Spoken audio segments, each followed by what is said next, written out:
Hello Mitro, I am Prakash Vidja and I hope you are everybody is fine. Now the start of question number 3, Newton's second law. We saw the before of the Newton first law, reference frame, and now the so are the Newton's second law. Okay, આપણે આગળના લેક્ચરમાં નિર્દેશ frame reference frame અને ન્યૂટનની ગતિનો પહેલો નિયમ જોયો હતો.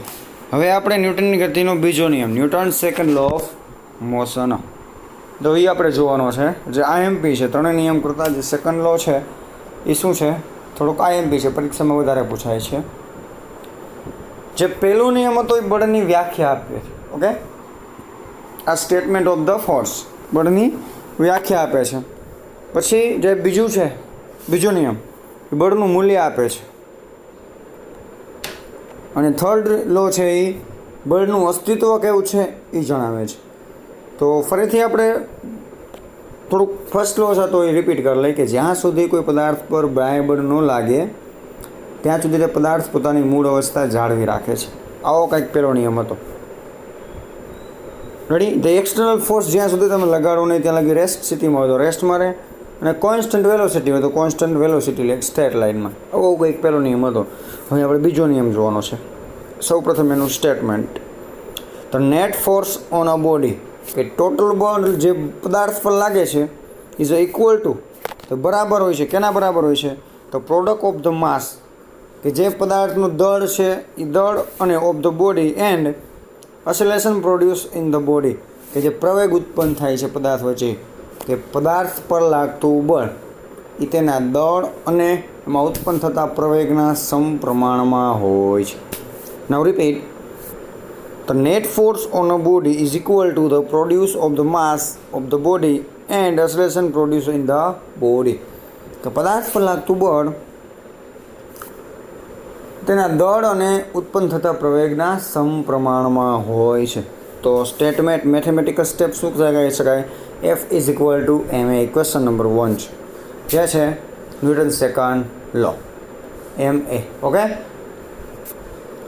અધર words this law when net force is applied, કે જ્યારે તમે કુલ બળ એમાં તમે આપો છો કોઈ પણ પદાર્થ ઉપર, ધ રિઝલ્ટન્ટ ઓસિલેશન પ્રોડ્યુસ, જે પરિણામ રૂપે જે પ્રવેગ ઉત્પન્ન થાય છે in the body is directly proportional two, જે અંદર પ્રવેગ ઉત્પન્ન થાય છે directly proportional to applied force, કે જે તમે બળ આપો છો એના સમપ્રમાણમાં હોય છે, and inversely proportional to the mass of the body, એટલે કે પદાર્થના દળના વ્યસ્ત પ્રમાણમાં હોય છે.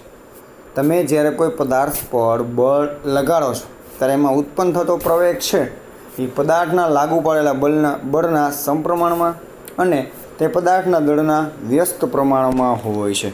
તો અહીં જે આપ્યું છે એ ઇઝ પ્રપોઝનલ ટુ એફ અને એ ઇન્વર્સલી પ્રપોઝનલ ટુ 1/m. ઓકે, તો આ બંનેને આપણે લઈએ કે શું થઈ જાય? એ પ્રપોઝનલ ટુ f/m. તો ન્યૂટનની ગતિના બીજા નિયમ તો કંઈક આ રીતે લખી શકાય, A is equal to f/m. Unit of force is, તો હવે નાવ યુનિટ, કે બળના એકમો ક્યાં ક્યાં છે? તો F the symbol of force. પછી માસનું જે છે સપોઝ એમ, નાવ તમે પહેલાં આપણે એમ લઈ લ્યો. Suppose F is equal to M A છે, તો જે એમ એટલે દળ છે, દળનો એકમ શું છે? તો કે કિલોગ્રામ છે. શું છે? કિલોગ્રામ છે. પછી એ પ્રવેગ, પ્રવેગ એટલે મીટર પ્રતિ સેકન્ડ સ્ક્વેર. તો આ રીતે બળનો એકમ શું થાય? Kilogram into metre per second square, અથવા બળનો એકમ ડાયરેક્ટ ન્યૂટન પણ લઈ શકો. ન્યૂટનનો સિમ્બોલ છે કેપિટલ એન. ઓકે, નાવ ફોર્સ એસઆઈ અને એમકેસ યુનિટ ઇઝ, સ્ટાન્ડર્ડ યુનિટ અને મીટર, કિલોગ્રામ અને સેકન્ડમાં પદ્ધતિ અનુસાર જે બળનો એકમ શું છે? ન્યૂટન અથવા કિલોગ્રામ મીટર ઇન્ટુ સેકન્ડ પર સેકન્ડ સ્ક્વેર એ પણ લઈ શકો છો. પછી સીજીએસમાં શું થાય છે? તો CGS unit is 1 newton is equal to 1 kilogram cross 1 metre per second. બંનેનું એકમ લીધું છે, કે એકમ બળ એટલે શું કહેવાય? કે એકમ દળ દીઠ ઉત્પન્ન થતો એકમ પ્રવેગ જે કેના દ્વારા ઉત્પન્ન થાય છે, એકમ બળ દીઠ ઉત્પન્ન થાય છે, તો એ એકમ બળની વ્યાખ્યા કહેવાય. તો એકમ બળ માટે એક ન્યૂટન લીધું છે ઇક્વલ ટુ 1 કિલોગ્રામ ને 1 મીટર પ્રતિ સેકન્ડ સ્ક્વેર. 1 કિલોગ્રામની જગ્યાએ તમે CGSમાં ગ્રામમાં કન્વર્ટ કરવા છે તો 1000 ગ્રામ ઇન્ટુ મીટરને સેન્ટીમીટરમાં કન્વર્ટ કરવા છે 100 ગ્રામ. તો શું થાય 1000 ઇન્ટુ 100 એટલે 10⁵ ગ્રામ ઇન્ટુ સેન્ટીમીટર પર સેકન્ડ.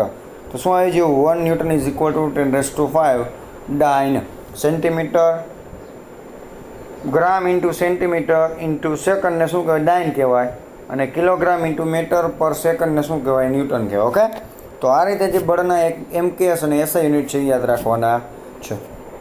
નાવ પારિમાણિક સૂત્ર શું થશે? તો પારિમાણિક સૂત્ર છે અહીં કિલોગ્રામનું શું છે માસ M1, આની ઉપરથી લીધું છે કિલોગ્રામનું માસ M1, મીટરનું L1 અને સેકન્ડનું T-2. તો Fનું પારિમાણિક સૂત્ર શું બને છે M1 L1 T-2. Ready? Now repeat આપણે સેકન્ડ લો કરી. સૌપ્રથમ એનું સ્ટેટમેન્ટ આવશે the net force on a body is equal to the produce of the mass of the body in acceleration produce in the body. કે પદાર્થ પર લાગતું બળ તેના દળના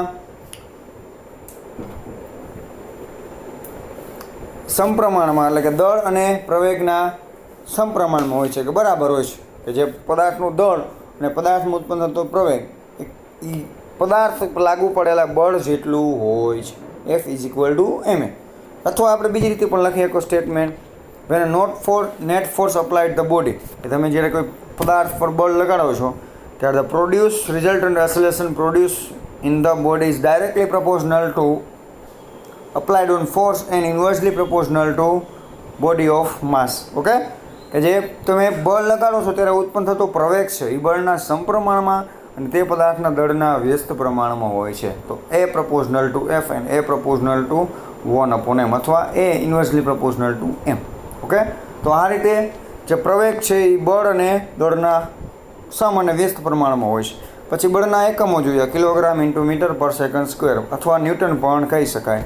SI અને MKS unit kilogram metre per second square છે, જ્યારે CGS શું છે 10⁵ ડાઇન છે, અથવા ગ્રામ ઇન્ટુ સેન્ટીમીટર પર સેકન્ડ છે. રેડી? આ રીતે છે એનું પારિમાણિક સૂત્ર M1 L1 T-2. તો આ છે ન્યૂટનની ગતિનો સેકન્ડ લો ઓફ મોશન. હવે now we saw the third law of newton's law. તો newton's third law of motion, કે ન્યૂટનની ગતિનો ત્રીજો નિયમ. તો શું કહે છે એનું statement? To every action there are always an equal to opposite reaction.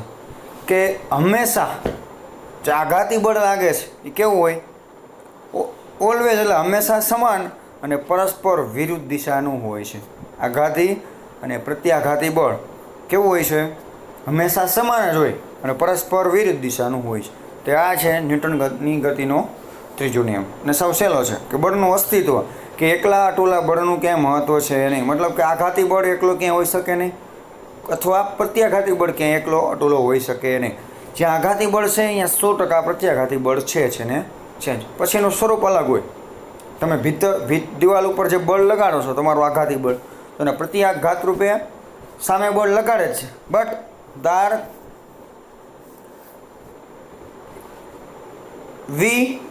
The action force છે એ કેવું છે? વેરી સ્મોલ છે. કે જે અમે આ પ્રત્યાઘાતી બળ લગાડે છે એના કરતાં જે આઘાતી બળ છે એ કેવું છે? આપણે દિવાલ ઉપર મોટું બળ લગાડી તો જ દિવાલને ખસેડી શકીએ, તો જ આપણે અહીંયા ખબર પડે કે આપણે આઘાતી બળ લગાડ્યું છે. બટ તમે ખાલી દિવાલને ધક્કો મારો તો કેવું છે? એકદમ નાનકડું બળ છે જે સ્થાનાંતર કરી શકાતું નથી. એટલા માટે તમને પ્રત્યાઘાતી બળ પણ દેખાતું નથી. The force of action and reaction are always equal to opposite. જે એક બળ દ્વારા લાગતા જે આઘાતી અને પ્રત્યાઘાતી બળો છે કેવા હશે? ઓલવેઝ ઇક્વલ, હંમેશા સમાન અને પરસ્પર વિરુદ્ધ દિશાના હોય છે. રેડી? તો આ છે third law of motion. If we denoted the force exerted by the object A on the object B as FBA. કે ધારો કે વસ્તુ A છે એ વસ્તુ B પર બળ લગાડે છે. રેડી? વસ્તુ B પર જે બળ લગાડે છે એ બળને આપણે શેના વડે દર્શાવાય? FBA કે વસ્તુ A દ્વારા વસ્તુ B પર લાગતું બળ. And the force exerted by the object B on the object A. હવે જે બળ છે વસ્તુ B એ વસ્તુ A દ્વારા લગાડે છે. પહેલાંમાં શું હતું, વસ્તુ A B પર લગાડતું હતું, હવે એ આઘાતી બળ થઈ ગયું. હવે B છે એ પાછું A ઉપર લગાડે છે, એ પ્રત્યાઘાતી બળ છે. તો એને શેની વડે દર્શાવાય, F ઓફ AB.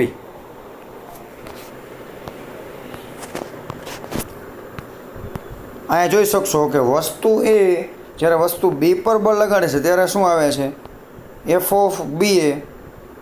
અને હવે વસ્તુ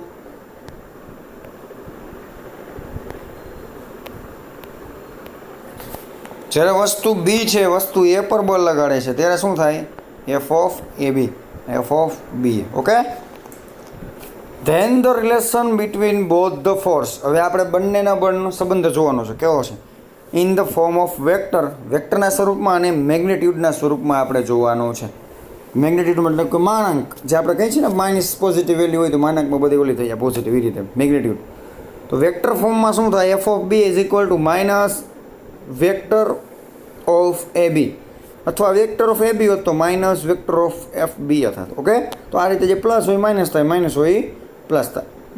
આઘાતી બળ સપોઝ માઇનસ હોય તો પ્રત્યાઘાતી પ્લસ બળ હોય, જ્યારે આઘાતી બળ પ્લસ હોય તો પ્રત્યાઘાતી માઇનસ હોય. તો આ રીતે હવે મેગ્નિટ્યુડ સ્વરૂપમાં શું થાય, માનાંકમાં FBA is equal two FAB. Ready, તો આ રીતે મેગ્નિટ્યુડ અને વેક્ટરના ફોર્મમાં છે. એક માર્કમાં પૂછાય તો આવડવું જોઈએ. આ વેક્ટર ફોર્મ કહેવાય ને આ મેગ્નિટ્યુડ ફોર્મ કહેવાય. ઓકે, વેક્ટર ફોર્મ છે અને આ છે magnitude form. The principle of the third law is used in jet planes. જે આ ન્યૂટનની ગતિનો ત્રીજો નિયમ છે ક્યાં ઉપયોગ કરવામાં આવે છે, તો જેટ પ્લેન, જે આપણે સૈડો થતો હોય, મતલબ કે રોકેટ છે એમાં બધામાં એ જેટ પ્લેન છે એ બધામાં ઉપયોગ થાય છે. એન્ડ રોકેટ પ્રપલ્સન, કે રોકેટના જે આપણે ઊંજણ દ્વારા જે આગળ મોકલવામાં આવે છે, તો અહીંયા પણ શું લાગે છે, જે ઊંજણને રોકેટ દ્વારા જે ઊંજણ દ્વારા પેલા આઘાતી બળ લાગે છે અને વાતાવરણના કારણે પ્રત્યાઘાતી બળને કારણે રોકેટ અધર ચડે છે. તો અહીં ન્યૂટનની ગતિનો ત્રીજો નિયમ હોય છે. ઇન સ્વિમિંગ, કે કોઈ હોડી પાણી પર તરે છે અથવા કોઈ આપણે પાણીમાં તરી સ્વિમિંગ કરી છે, તો અહીંયા આપણે આગળ જવા માટે આપણે હાથને ક્યાં ધક્કો મારી છે, પાણીમાં પાછળની દિશામાં. તમે આઘાતી બળ પાછળ લગાડો છો ત્યારે પ્રતિઘાતરૂપી તમે આગળ જાઓ છો. તો અહીંયા આપણે ન્યૂટનની ગતિનો ત્રીજો નિયમ લાગેલો છે. ઇન વોકિંગ, તમે ચાલો છો તો અહીંયા પણ જે તમારા લેગ ફોર્સ કેની ઉપર આપશે, કે સરફેસ ઓફ ધ અર્થ, કે પૃથ્વીની સપાટી પર જે પાછળની દિશા તરફ ધ બેક સાઇડ ફોર્સ આપશે. તો તમે એના રિએક્શન તમારું ક્યાં હશે, તો ફોરવર્ડ સાઈડ, કે તમે આગળ તરફ થોડાક ચાલવા માંડશો. દોડવું હોય તો વધારે સ્પીડથી તમારે પાછળ બળ લગાડવું પડશે, તો તમે વધારે આગળ તરફ દોડી શકો છો. And many activities of our every day life. તો ઘણી બધી પ્રવૃત્તિ છે કે જ્યાં તમે ન્યૂટનની ગતિનો ત્રીજા નિયમનો ઉપયોગ કરો છો. દાખલા તરીકે રાઇફલમાંથી ગોળી છૂટે છે ત્યારે. રેડી, તો આવી ઘણી બધી હજી આપણે તમે એક્ઝામ્પલ લઈ શકો છો કે જેના કારણે જે ન્યૂટનની ગતિનો ત્રીજો નિયમ છે વ્યવહારિક ક્ષેત્રે ઉપયોગ થાય છે. તો અહીંયા આપણે સેકન્ડ લો એન્ડ થર્ડ લો જોયો છે. હવે આપણે એના ઉપરથી બળના આગળ ઇક્વેશન જોશું. રેડી, તો અહીંયા લગી આપણે ફર્સ્ટ, સેકન્ડ, થર્ડ અને રેફરન્સ ફ્રેમ, અહીંયા આપણે 4 ક્વેશ્ચનો પૂરા કર્યા. હવે આપણે આગળના લેક્ચરમાં જોશું. Ready, so thank you so much student watching my video.